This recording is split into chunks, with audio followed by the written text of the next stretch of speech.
রামিসার বাসায় যাচ্ছেন প্রধানমন্ত্রী তারেক রহমান।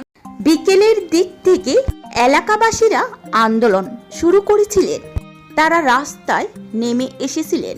তো সেই আন্দোলনের জায়গা থেকে যে রাস্তাটি আটকে রাখা হয়েছিল, সেই রাস্তাটি কিন্তু প্রধানমন্ত্রী আসার সুবিধার জন্য ছেড়ে দেওয়া হয়েছে।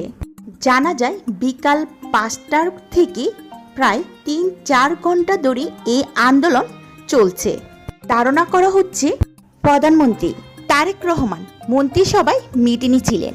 মিটিং শেষ করে তিনি এখানে আসবেন এবং যে পরিবারটি এত বড় টাকা মধ্যে দিয়ে গেছে, সেই পরিবারের সাথে কথা বলে তাদের বিচার নিশ্চিতের জন্য এবং যা কিছু দাবি সেই বিষয়গুলো সম্পর্কে কথা বলবেন।